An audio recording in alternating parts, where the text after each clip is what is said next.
it's so important to fight for what you believe in. If there's ever something that you wanted to stand up for, you know, I mean, look at us and follow our lead. It is absolutely necessary to fight for what you believe in, big or small. I think some people, and maybe I used to think once you got successful, you could, you're successful, and okay, now you can kind of just relax a little bit, but that's not the case at all. You have to pedal even harder. You have to work even more. There are more opportunities that need more time and dedication, and in order to do them well, you have to really hunker down and do the hard work. But I've never been afraid of hard work, and I always tell people when I'm asked, and it's pretty often that I'm asked about dreams and achieving creative goals, that I always believe that the bridge between reality and a dream is work.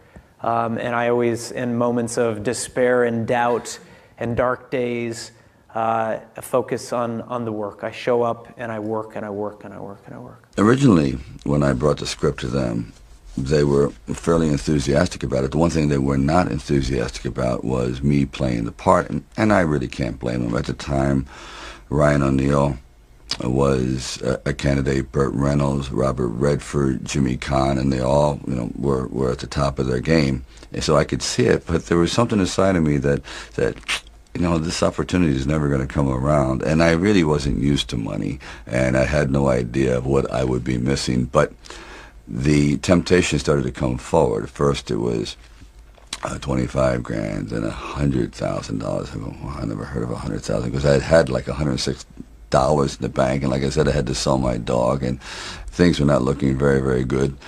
My $40 car had just blown up, so I was taking a bus to work, but still, it didn't matter. I wanted to stick with it. Then it went up to 150,000, 175,000, it went up to 250,000. Now my head was starting to spin, and it went up to 330,000, and probably I heard it went up to 360,000, and I thought, all right, you know, you've really managed poverty very well. You've got this down to a science. You really don't need much to live on. I had like sort of figured it out. So I was not in any way used to the good life. So I thought, you know what?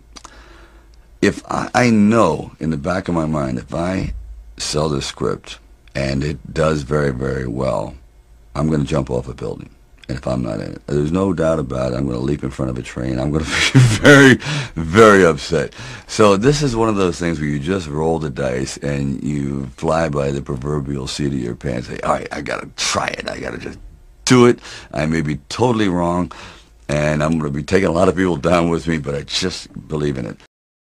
I had a job out of college working for a bank for a short period of time, Mellon Bank, and I decided to, well, first, it might have been Inc. magazine, this is way back when, but there was an article about changing something in how you deduct how you save Social Security from employees' paychecks. And I literally hadn't been working there for 3 weeks. And so I sent it to the CEO of Mellon Bank.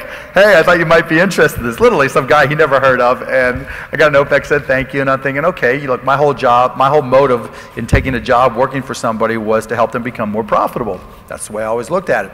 And then I started a rookies club where I reached out to some executives and all the people who had started at the same time at Mellon Bank. We'd all go out and get a drink, and we'd get this executive start. And I didn't like run it through my boss or anything. And so my boss at the time calls me in and said, you're doing this. I said, yeah, thinking he's going to say great. He just starts screaming at me and reaming me. How could you do this? You go everything through me. You work for me. Yeah, so I knew I wasn't destined there. And then I left, and I went down to, ended up down in Dallas and got a job working for a company called Your Business Software. And we sold software, and I didn't know anything about software. I took one computer class at Indiana and kind of cheated to pass. But, not that I condone that, but,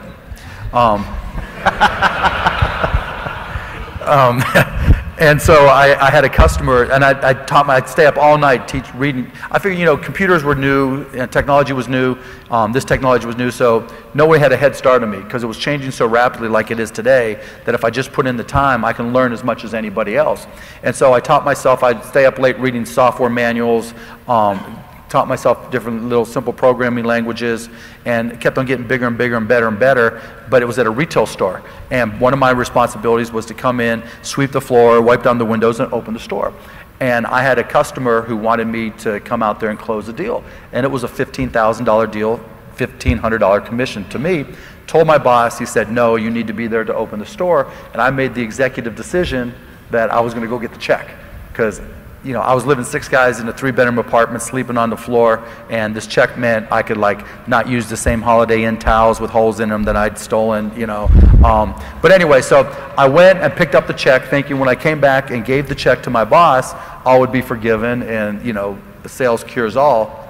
Fired me. And so those back-to-back experiences confirmed what I already knew, that I was a employee, and then I better start my I remember when I was going to start my business, and I really wanted to be good at it. You know, I was trying to become an author and a speaker and do these types of videos and do some online training for people on the topics of motivation and marketing.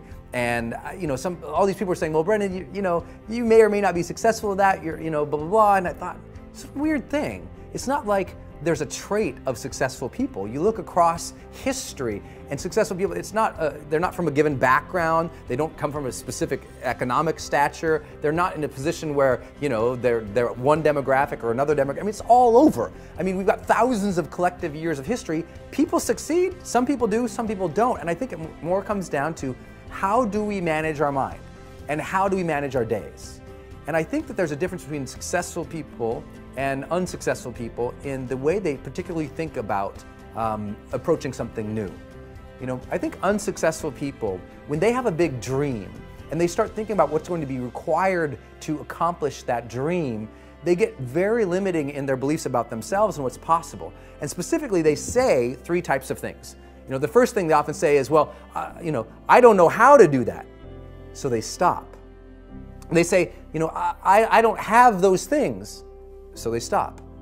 Or they say, I don't know, you know, I'm not like those people. I'm not like that.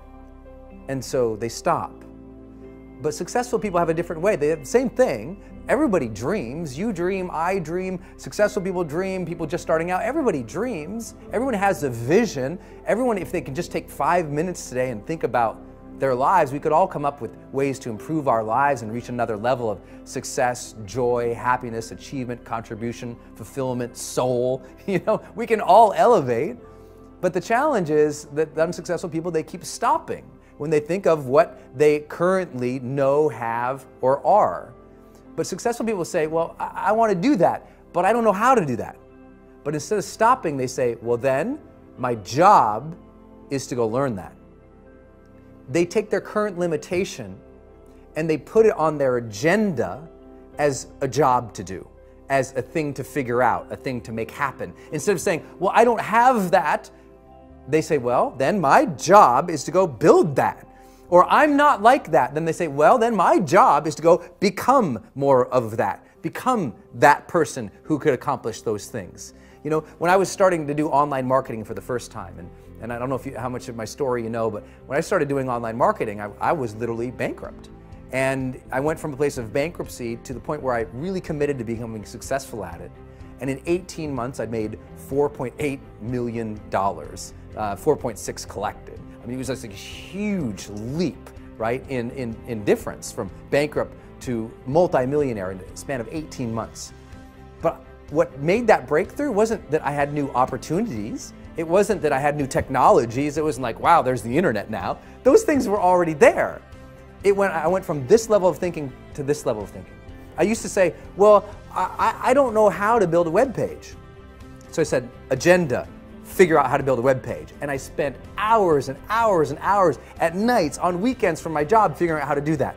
And I said, well, I don't have one of those lists. You know, I don't have any subscribers. Nobody knows who I am. So I said, job, Go build a list. Go get subscribers. Go add value and content out at the marketplace and they'll come. I mean, just keep putting stuff out there. And I also didn't say, oh my gosh, well, I have that dream. I can't have that because I'm not like that. Because I wasn't a public speaker. I didn't know how to do video. I wasn't like, well, I'm not one of those video people. Well, I'm not a public speaker.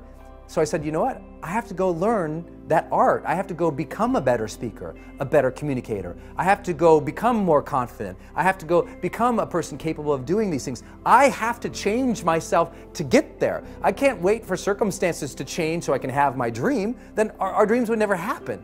We have to get to the point of maturity in our lives where we say, okay, two things are going to change my life. Something new is going to come into my life and make me lucky and blessed. And maybe I can't count on that forever. And maybe now, instead, I have to consciously design my life and say, okay, now, if I want to change, if I want my dream, something new has to come from me. I'm going to become a better person. I'm going to become a person who is more optimistic, who is more confident, who is more driven. Not because I am that now, but because we can grow.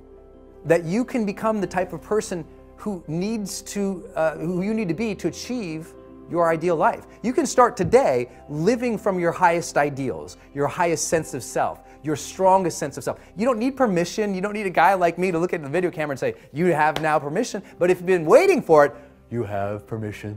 It's like at some point in your life, you just say, okay, I have permission to become my best self. And by becoming your best self, you start to achieve your best things. You start to contribute better things. You start to become a better human being. You can do that now, today. So next time you're thinking about a big dream, don't think about the things that, well, I don't know how to do that, and stop. Think, I don't know how. So set it up on your calendar to go learn those things. I don't have that. Then set it up step by step to go build that. I'm not like that. Then set it up step by step to go develop those skill sets and those competencies so you can become that, and ultimately you can achieve that dream. It's there. It's waiting for you. Don't stop.